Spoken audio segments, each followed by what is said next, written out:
Hello everyone, welcome back to When the Night Comes. Let's head back to the Ezra shop and see if we can find Omen.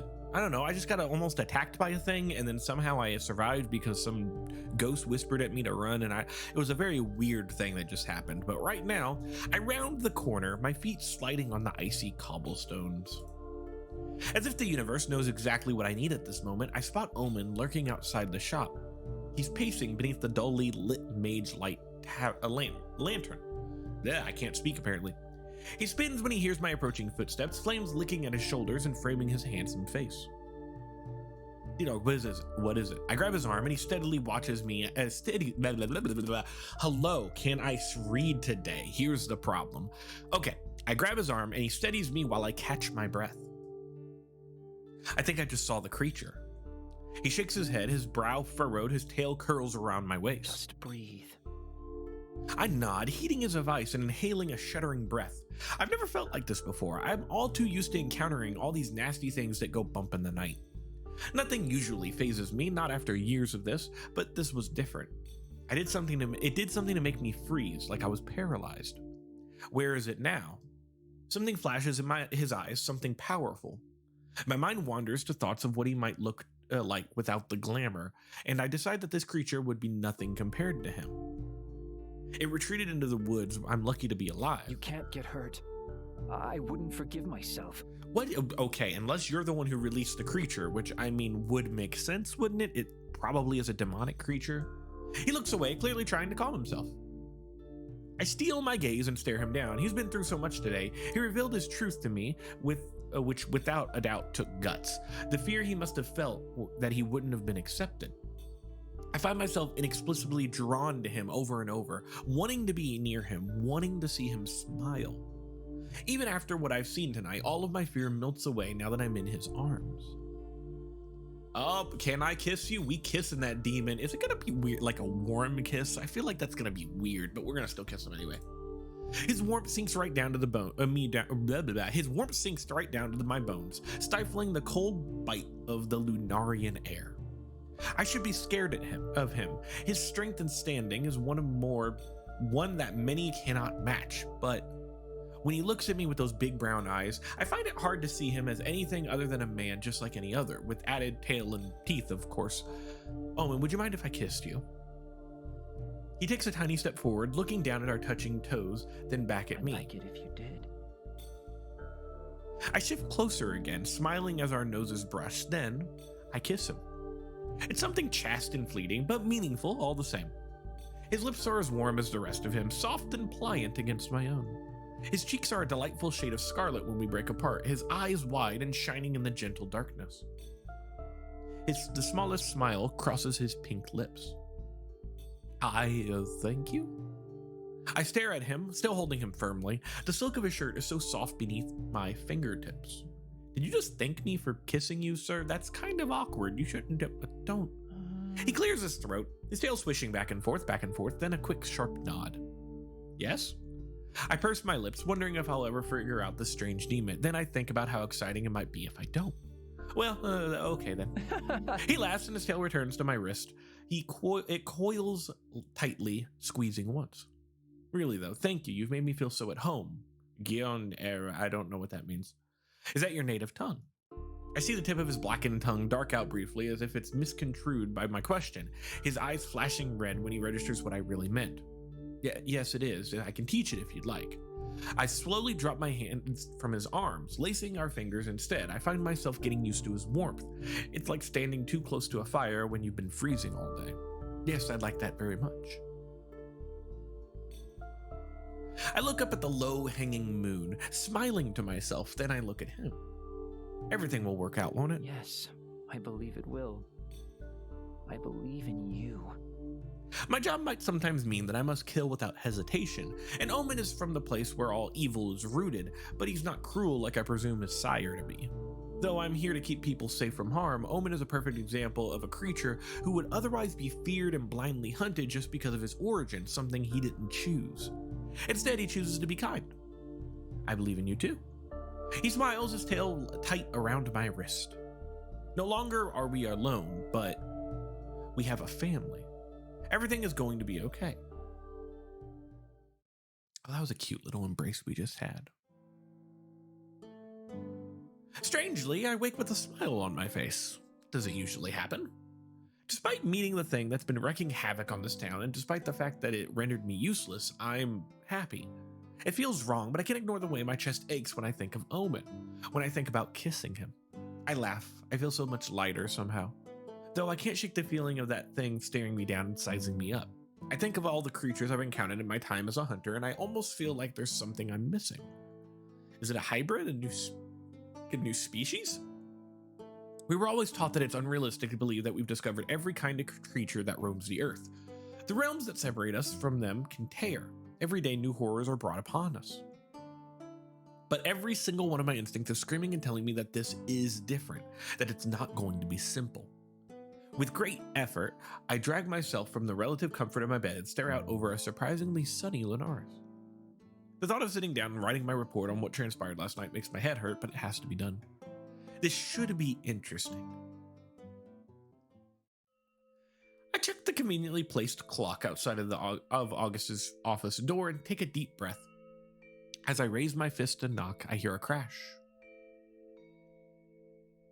I forego knocking, pushing the door open to rush inside and check that everything is okay. I scan the room, seeing no August, but then I see a pair of feet sticking out from behind the desk and hear a string of muttered curses in a language I don't recognize. August? They pop up, their hair is a mess, and they have dark bags under their eyes. Ddog is at 9 already. I nod, clocking that their clothes are wrinkled, which is odd. Very, very odd. Wait, did you sleep here? They let out a quick, sharp burst of laughter that seems suspiciously nervous. Did I fall asleep in my office? Don't be preposterous.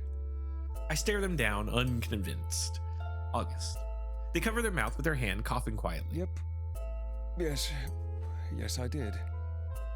I had a lot on my mind. I nod in understanding, itching to tell them about my encounter, but almost not wanting to burden them with yet another thing. There was a little incident last night in the woods. An incident, you say? Come, sit. I take a deep breath and follow them to their desk. I believe I encountered the creature. The creature, as in the creature? Yeah. Their pale skin gets lighter. Somehow they take a deep, shuddering breath. Are you okay? And how are you okay, if so? Some of our best hunters have perished by its hand. Because I'm that damn good. Just kidding. A ghost talked to me and told me to run, and apparently that caused my legs to move. Well, about that. I settle in the comfortable chair opposite of him. My mind is reeling as I think about how the hell I'm going to explain this. Firstly, don't think I'm crazy.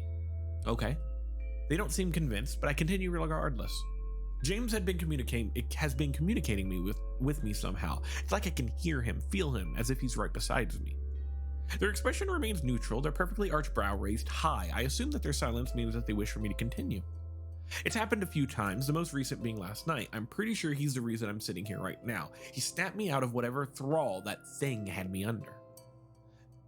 They process what I've just said with an unreadable expression, and I wait with bated breath, unable to get a read in their aura. Are they going to laugh in my face, tell me I'm insane? I see. Well, I'm glad that he decided to help you, Ddog.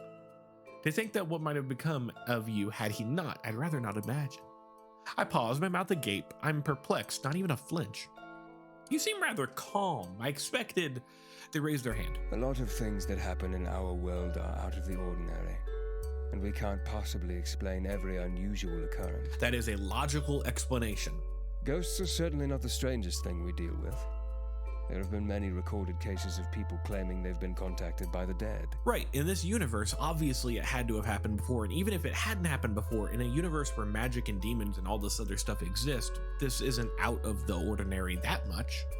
If Hunter Lane had somehow managed to communicate with you, then so be it. We can question it and attempt to understand it if you wish, but also, I literally just kissed the son of the devil. The devil resides in hell.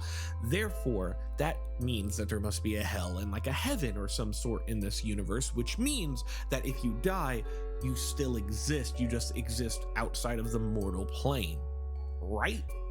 Like that logic makes sense. I consider that statement, deciding that yet another thing to add to the list would be a hindrance to us all. That won't be necessary. You felt fine during all this. Nothing ails you when you experience this connection. I grimace and August notices. You do well to tell me, Hunter. I've been getting headaches, pretty intense one. They're a lingering ache in my temple almost constantly, and it flares up whenever he's near. They press their finger to their lips, looking at me thoughtfully. Then they rise from their chair, walking to stand over me, wiggling their fingers in my direction. May I? May you what? May you what? I mean, sure? Sure. If you don't mind. I nod, trusting them to do what they have to do. Just close your eyes, it won't hurt. Can you tell me what's gonna happen? Are you diving in my brain? Are you doing a Psychonauts right now? I oblige and feel a distinct crackle in the air, the smell of ozone thicken my nostrils, the hairs on the back of my neck and arms stand still, and I dare a peek at my enforcer. Their eyes are closed too, their hands hovering carefully above my head and glowing a vibrant aquamarine. Closed. With a quiet grumble, I heed their instruction, and a moment later I hear them huff. You're fine, no damage detected. I open my eyes, watching them sit back against their desk. Thank you. I should imagine it's rather unnerving having that happen, though. I do hope he's at least polite. Oh well, minus the headaches, he's not too bad. He was a fine hunter and a valued friend. What? He was a fine hunter and a valued friend of many, including myself. He's missed terribly, even more of a reason for us to bring this thing to the ground.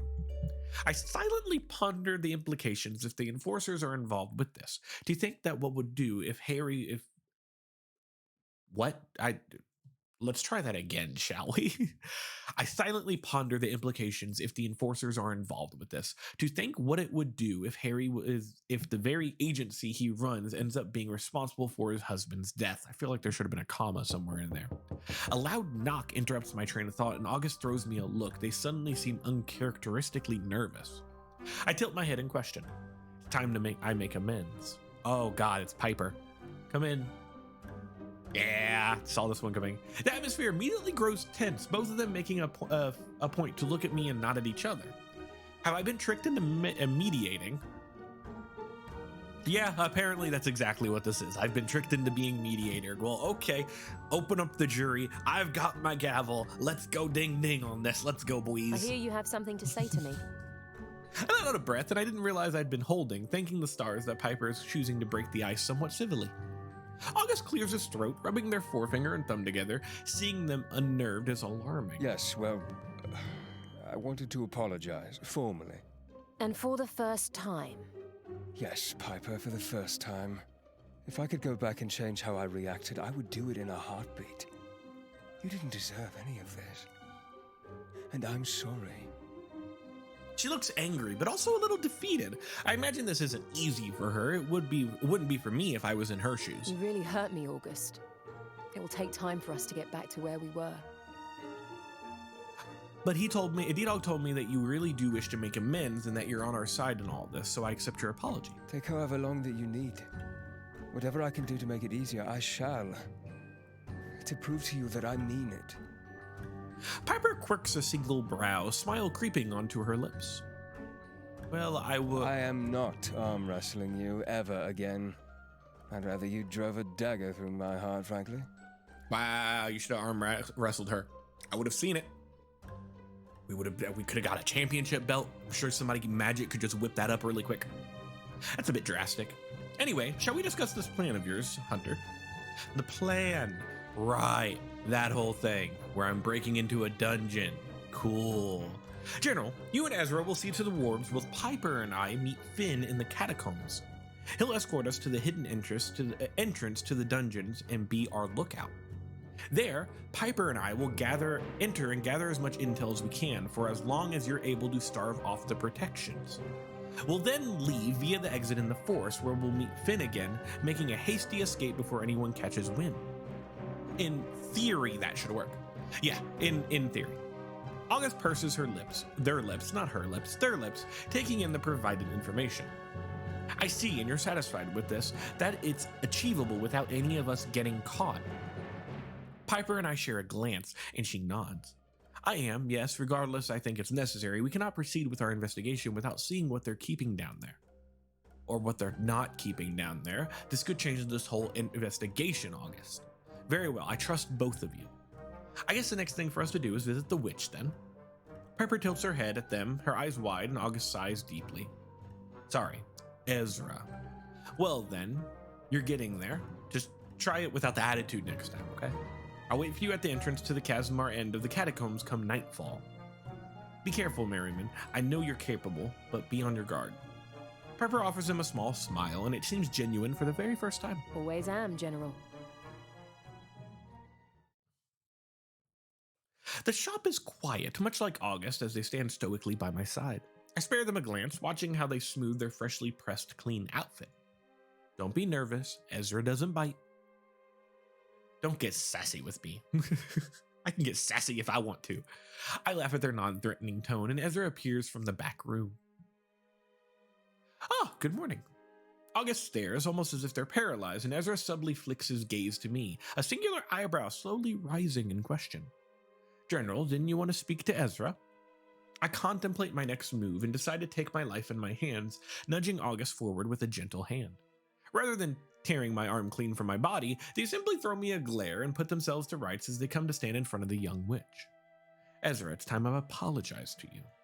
Oh? The shock on Ezra's face is evident, but he quickly recovers. Gus, you don't have... Yes, I do. I do. In the interest of not being here explaining all day, I'll keep it short. I should have never left Argyria the way I did. Or at least without giving you an explanation. I owed you that, and I'm sorry I was too caught up in my own issues to bother. And I certainly shouldn't have treated you the way I did towards the end of your time under my tuition, nor the time in which you coexisted there, he continues. You know what Aberion and Lady Adelia were like. They were always made comments about how you were surpassing me, about how disappointed they were. That's because you taught me.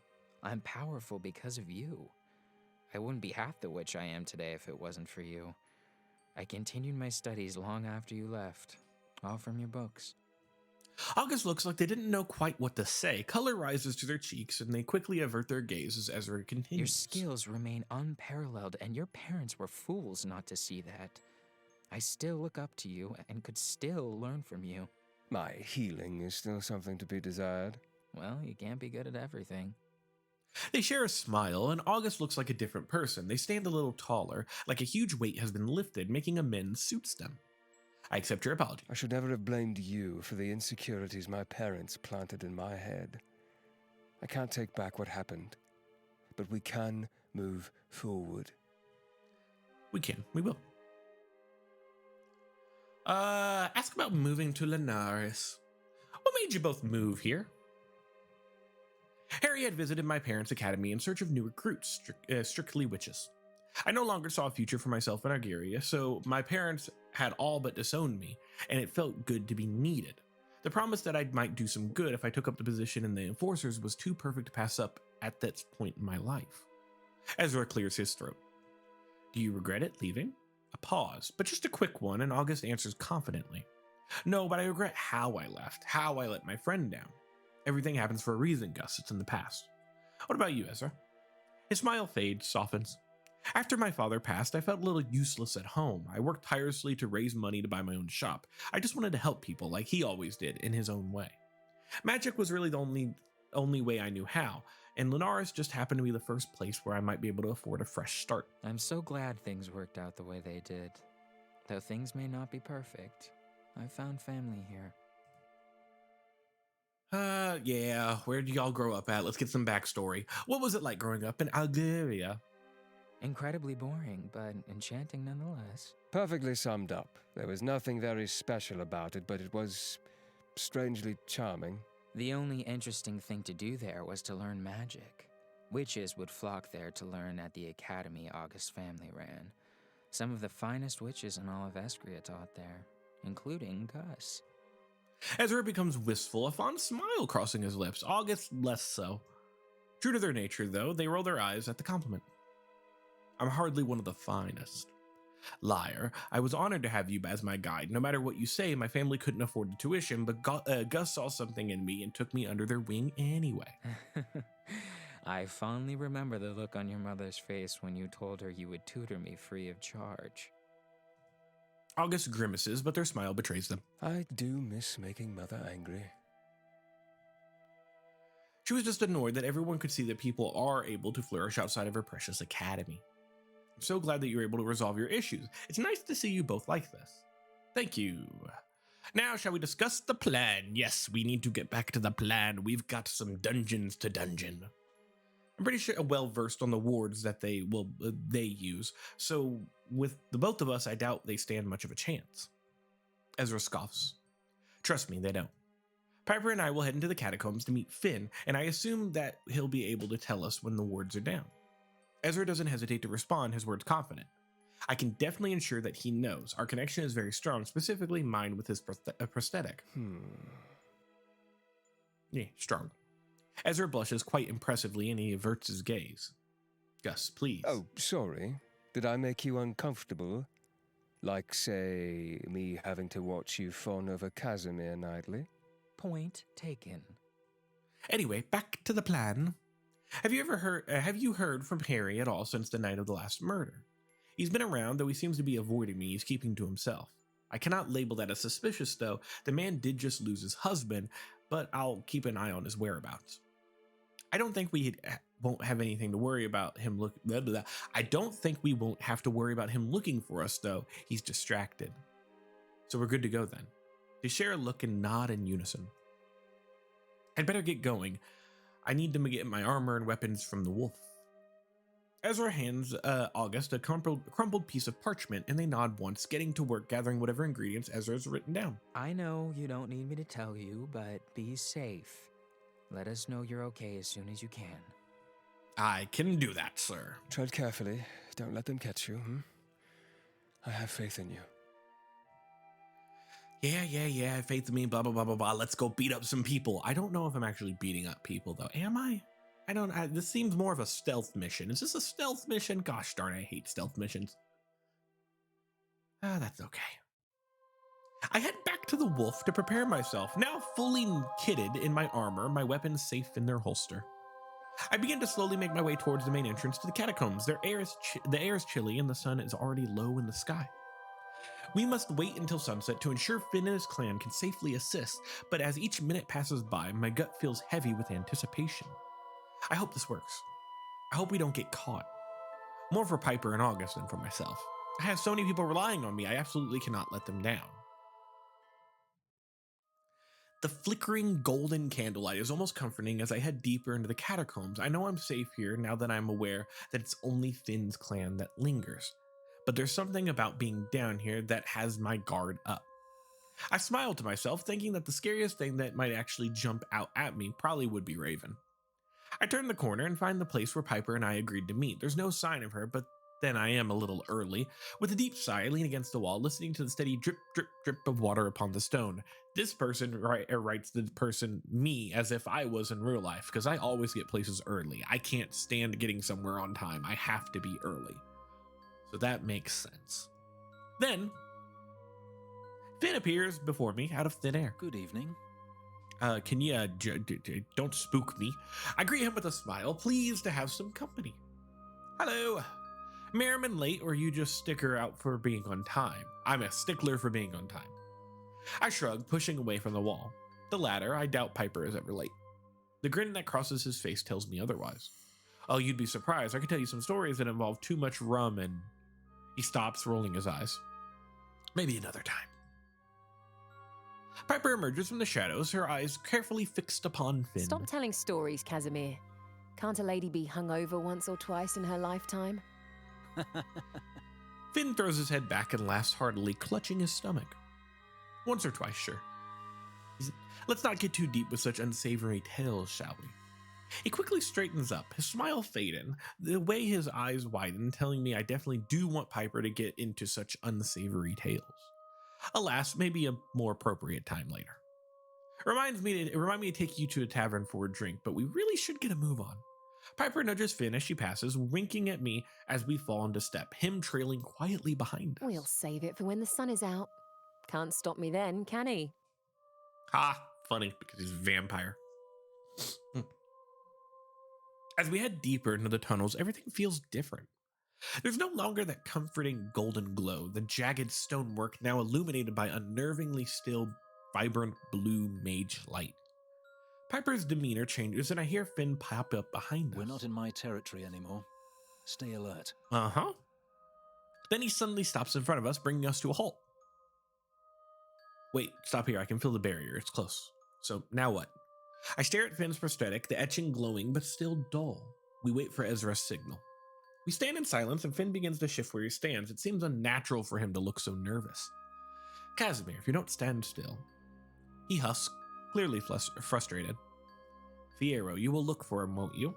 Piper narrows her eyes, but her expression quickly softens when she looks at me. We'll look for him. We will. Thank you. I know you may not be able to free him if he is there, but just tell him we'll get him out, whatever it takes. My hair's a mess. I hate this so much. Oh, sorry. Back to this. Whoop. Then Finn's arm begins to thrum, the markings coming to life and illuminating the tunnel. He looks down at his glowing palm, flexing his fingers, and he smiles. It's go time, baby! Let's do this. Be careful, both of you. And listen out for my signal from the forest exit. I'll alert you the second you need to get out. Time to see us on the other side. We watch him leave and he disappears into the darkness. Well, let's find out what those bastards are hiding, shall we? I sigh, wondering what we do if we find nothing, if this is all a dangerous waste of our time. If anything. Piper scoffs, nudging me in the ribs with her elbow. It's all right. If we come up short, we'll just go back to knowing fuck all. Really, there's nothing we can lose here. We can only gain things. Comforting, really, really comforting. I'm telling you, we can only gain stuff. What we got here? Surprisingly, or maybe not, the entrance to the dungeons remains unguarded, and the unnerving yet familiar blue mage light guides our way. Piper eagerly rushes towards the first empty cell, eyeing the small, frail, fey-like creature that's huddled in the corner. She picks up the clipboard that rests in the wooden holder beside the door. I remember you, not one of my catches, but a good one. The Fae lifts her head, smiling, exposing a row of shining razor-sharp teeth. She snickers, that sounds more like a hiss than a laugh. We move to the next, doing the same, checking the paperwork. A demon this time, its power subdued by the enchanted cuffs that anchor it into the wall. Piper scoffs, clearly unamused as we make our way down. Finding no hunters, no Aya. Bullshit, she has to be down here somewhere. Eventually, what feels like forever, we find a cell that piques Piper's interest. In the shrouded darkness, I see a single crimson eye staring back at us, and the figure cautiously approaches. He looks gaunt for a vampire, his clothes hanging from a slender frame, his cheeks drawn and cut far sharper than what the beauty of his immortality may have already afforded him. Is this Fiyero? Piper surges forward, curling his fingers around the thick bars. Fiyero, what have they done to you? Oh my goodness, look at your face, sir. Piper, what are you doing here? His voice is deep. I try and fail to get a read on his aura. Oh, you know, just taking a stroll. What do you bloody think? His bright eye gaze flicks to me and he shakes his head, his blank expression unchanging. You'll get to know reading from me, Hunter. Then I remember he's an empath, skilled in both masking his own emotions and reading others. I wonder just how powerful he is. Finn and the clan have been looking for you. He blinks, his movements groggy. I don't doubt that. Please, tell them not to try to break me out. I've no doubt that Finnegan will be dramatic when you tell him of my whereabouts. Of course he will. You're literally in a dungeon. Piper grabs his notes, taunting loudly as she scans the page. Oh, Fiyero. Unsanctioned feeding on an enforcer. Resisting arrest. You naughty boy. You know that's not true. They appear to have set me up quite beautifully. Why you? What happened? His stillness is unnerving after being around vampires like Finn. Vampires who do an excellent job at fooling you into thinking that they're at least a little bit human. I sensed someone in great deal of distress in the forest. I didn't want to rally the whole clan for something that was likely insignificant, so I managed to convince Finnegan to allow me to investigate alone. I discovered a wounded enforcer near the outskirts of town. They'd been bitten, probably by a wandering youngling by the looks of the mess that they had made of him. I tried to help, to assist him in getting back into town, but I quickly realized the enforcers had me surrounded. They apprehended me and I've been here ever since. Basically, he was in the wrong place at the wrong time. What the fuck are they doing? Harry struck a deal with your clan long ago, and you don't cause any trouble. If anything, you do a better job of keeping the town safe than most of the other hunters. Fiyero blinks at her, his mouth twitching ever so slightly. No good deed goes unpunished, Piper. Have they harmed you? I hate to think it, but I have to ask. Have they hurt you at all? They have not beaten me, nor have they tried to. I'm not interested in being a troublesome prisoner. I feel a butt coming. But they have been taking my blood. You fucking what? They seem pretty important. Leading with that would have been pretty handy, sir. His lips twitch as if he's considering smiling. He rolls up his sleeve and his forearm is covered in angry bruises. I've never seen a vampire mark this easily unless they've been starving you. He covers his arm, nodding. Yeah. Piper's gaze is fixed firmly upon the ground, his brow furrowed. She's restless and agitated, I am too. What could they possibly want with your blood, Floor? I wish I knew. None of this makes sense. Ask about the other prisoners. Have you seen any other humans being brought down here, specifically hunters? They keep the others far away from me, as you can see. He's right, there are at least 5 or 6 empty cells between him and the next occupied one. Though I might have sensed something, I assumed it was my hunger dulling my senses, but his brow furrows. I'm confused about what species they are. Their scent is unusual. Unusual how? It wasn't human, but it wasn't something I'm familiar with either. No creature that I've ever come across anyway. And I've lived long enough to know when something isn't right, when something is new. I look at Piper and she's doing everything she can to avoid eye contact. She's thinking about Aya. I can feel worry rolling off her in waves. Piper. I need to know if my friend is alive. Fierro offers her a sorry look, the most animated he's been thus far. I suspect he can feel her pain and her anger. I wish I could offer some clarity, but I cannot. All I know is that your enforcers aren't the honorable agency they claim to be. Something dangerous is afoot. She visibly deflates, her shoulders sagging and her ballad fist relaxing. What are they doing? I've dedicated my life to these people, so have you. I nod, I lump in my throat. I feel sick, everything inside me is screaming, telling me this is all wrong. If Aya had been here, there'll be a trace, there has to be. You're right, we gotta keep looking. I clutch the bars, getting closer to Fierro. I can't set him free right now, not when we don't know how much time we have, but I won't leave him here to wither and die. We'll get you out of here soon. Somehow I don't doubt that, Hunter. Piper tugs at my sleeve. We may not have much time. Fierro quickly sinks back into the darkness of his cell, and I watch him settle upon the ground. It pains me to leave him, but I know he'll be okay. He survived Levi, he can survive this.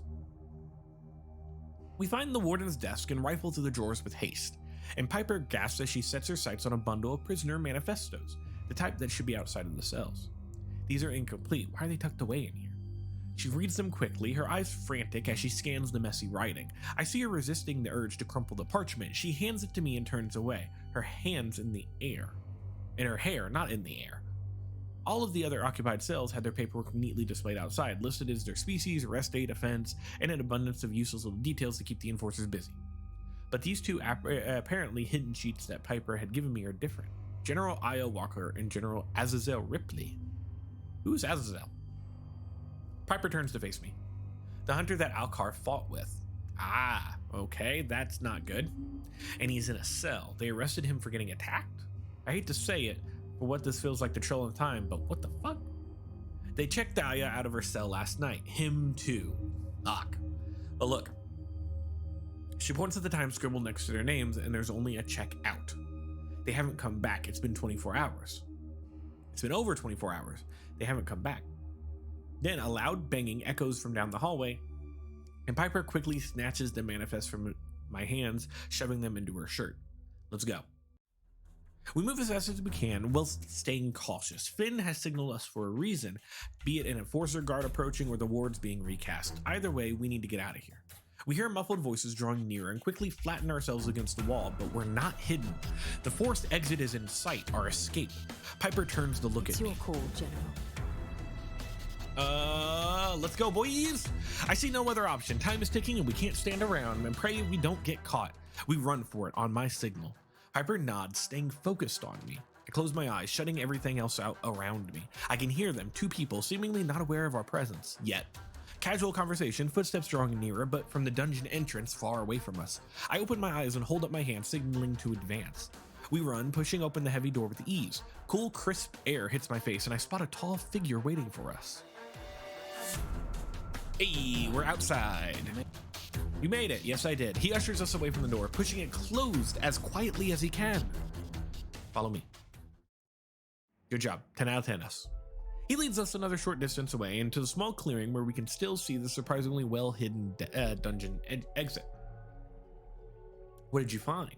Enough to tell us who we cannot truly trust. Finn's mouth is set in a thin line as he nods, taking the hint not to pry further just yet. There are guards approaching, a routine perimeter search. We should head out. We should split up, just to be safe. I'll head home and get these hidden. She pats her pocket with the manifest, where the manifest are safely tucked away. Just what I've always wanted, being left alone in these fucking woods again. The clan are scattered around the forest. If you see the creature, don't engage. Not after what happened at Ddog. Piper nods, her face grim. Later. I turn to Finn quickly, needing to tell him about his friend. Fierro is in there, he's alive, well, okay-ish. He's alive. I smile at his obvious glee. We found Fierro, we found evidence. We got in and out without getting detected. Tonight was not wasted, and neither was it a complete disaster. Thank you. I owe you a debt of gratitude. He helped us too. He had information, and we found something that might actually help us really make waves. Then, before we can respond, he freezes up, eyes wide, fists clenched, and he looks at me with a stern gaze. You need to go now. They're close. I'll distract them if need be. You being caught out here after papers go missing in there is not something we need them to put together. Head south. A friend is waiting for you. Didn't think we'd leave you out here all alone again, did you? It better be Omen. A friend? Just go. It better be Omen. The tone of his voice tells me I don't have time to question him. He's right too. I shouldn't be seen here, no matter how innocent it might look on the surface. I head south as instructed, hearing a rustling in the tree line. Ah, dang it, it's Alcar. Hey. I stopped dead in my tracks inside of him, huffing. Hey, yourself. So you're the friend then? I'm the friend, whatever that means. Come on, follow me, keep up. Alcar keeps glancing over his shoulder to me as we move deeper into the forest, following a trail in the dirt so faint I could barely detect it. I almost want to tell him that he needn't be worried about disappearing in a puff of smoke, but the weighty, grim silence, what I've just learned, kills the comment in my chest. It takes some time for me to realize, but the boulder in the woods Alcar eventually stops at has the outline of an opening to it. With a smirk thrown over his shoulder at me, he bends and presses his palm to the dirt. So this is where you've been hiding all this time. It's pretty new, but Omen started hanging around more. Sometimes he wanted to stay with me, wanting to give Evzar space, so I watch his shoulders rise and fall in sharp, short shrug. Can't leave him out in the cold, even if he doesn't feel it. Speaking of, he's down here with me. Bingo, baby! With a final grunt, Alcar slides back with what seems like a patch of grass and dirt. The entrance disguise impressively convincing. He reveals a narrow stone staircase leading down under the earth. I come to stand next to him, peering into the abyss. Not that it is dark down there. I see a dim glow of fire, and I can tell it's warmer down there than it is up here. Ezra is a miracle worker, huh? And Finn. You won't believe what a clan of vampires and a witch with a desire to nurture you at any given opportunity can do once they put their minds to it. With a smirk, he beckons me to go on ahead. I oblige and hear him slide the hatch door close above our heads. Oh, it's like a nice little cave. It's cute. It's not a very long descent, some 10-12 steps at most. I find myself standing in a circular, brightly but gently lit space, its stone walls particularly hidden by curtains strewn about the place, softening the impression that it's, a cave. The string of lights are clearly Ezra's idea. There are cushions and chairs all on the sides of the room, though, and I have to wonder if Alcar broke into Piper's house to take some decor notes from her. I resolve to ask him later, as a familiar figure curls up and fuming on one of the couches draws my attention immediately. Ddog! It's me. Omen hops to his feet, dusting his hands off on his trousers. His movement sends a flutter of empty candy wrappers to the floor, causing him to flush a bright red, turn and try to pick them up. You're not supposed to have chocolate, sir. Alcar snorts as he comes to sit down next to Omen. Well, next to where Omen just vacated. He waves a careless hand. Worry about them later, or maybe you can do that burn thing trick, right? Omen gives me a nervous look, then his face relaxes and he smiles. The wrappers catch fire with a barely flicker of the power and burn to nothing. It's the first display of his power Omen has showed me, and as he sits back down and pushes up a cushion to hug, I think he's more relaxed than he's ever been. Alcar gives him a pat on the back and grins, gesturing towards me. See, it's all right. Yeah, of course. Omen turns and regards me for a moment. Then he closes the distance between us and sweeps me up in a tight, tight embrace. I reflexively hug back, surprise quickly thawing to relief and the warmth that seems to sink from his skin into mine. I press a kiss to his cheek and Omen chuckles, drawing away just enough to look at me with gentle eyes. He rests his forehead against mine, I sighing. would have come for you myself, but Alcar was worried something might happen. It's alright, it puts me more at ease that you're safe. I glance past his shoulder at the werewolf in question, whose grin immediately but skillfully evaporates in place of a scowl as soon as he seems to be looking. Seems like you're full of wise counsel and caution after all. Alcar rolls his eyes and snorts. You're calling me weird in the middle of all this? He has a point there. I let go of Omen with a final squeeze of his hand and he beams at me. So why exactly was Alcar tucking you away into his safe and actually surprisingly extremely nice cave? Omen glances to his side, sheepish. Behind him, Alcar is mouthing something. Spat with his sister. Ha! He got into an argument with his sister. I nodded along, not exactly sure what to say. Omen hasn't really been one to volunteer much information on himself, and his sister being the big reveal. And at this point, I'm not sure if it was much or more less awkward to ask. After all, I'm fairly sure that they're not in any sense responsible for things going to shit around here. Not with what I know. Fairly. I'm not fairly sure. Could still happen. Figured he should be staying out of sight when he can burst into flames at any moment. Omen whips around to face him, and I can hear the fluster in his voice. I was not. Alcar shrugs lazily, shooting me a shit-eating grin as though trying to rope me into the teasing. If it counts as teasing, I see the tail of Omen's hair already gaining a cherry red wisp-like quality. Don't worry, you look cute when you're on fire. Omen groans, burying his face in his hands. I stifle a laugh despite myself and come to sit down next to Alcar on the couch. Omen gives me a sharp look like I've done him a small betrayal, but joins Alcar on the other side. He picks up a cushion and holds it close to his chest. We sit in silence for a long minute, and it's the most peace I've had in a very long time, especially since coming to Lunaris. Those two don't know much of anything, I realize. Well, perhaps not much more than me, even though Alcar has clearly been snooping around, and Omen definitely carries his own bag of secrets. But at this moment, in relation to all this, perhaps we're the same. There's some comfort in that, to not be the only one in the dark. Pass me the jar. I can see Omen startle of the corner of my eye. When I glance his way, it's to catch the flash of guilt in his face, and then he bends over to retrieve something. He surfaces back up with a mostly empty glass jar of wrapped candies. Omen! Ezra's gonna fucking kill me, buddy! I'm sorry. You said help yourself. Alcar reaches for the jar, but Omen holds it away from him. Show me your tongue, Omen. Omen's eyes widen. Alcar leads back away from us at a not-so-subtle snicker. I glare at him when he shrugs off with a roll of his eyes, and we each look at Omen expectantly. The son of Satan takes a sharp breath, then sticks his tongue out at me just enough to mock. I think you should take your allergy seriously. Well, I think demons ought to be allowed to take their indulgences seriously. If you're allergic to something, oh my god, it's like if you dated a boyfriend who's allergic to peanuts and all he wants is a Reese's peanut butter cup. I get it, sir. They're tasty. They put them in the freezer and they taste delicious. Point is, you're allergic to them. Don't do that. Alcar laughs then, open and full of mirth, and not like any sound I've ever quite heard from him before. He ruffles Omen's hair and gives him his long ear a slight tweak. That's how you show him attitude, right? See, you're learning. From the best, I gather. Omen blinks and laughs too, an awkward chuckle that he still tries to stifle behind a hand. Alcar's wolf ears relax, and I see his face soften into something very bright and very fond. I look at Omen, then at the lichen by his side, feeling strangely different.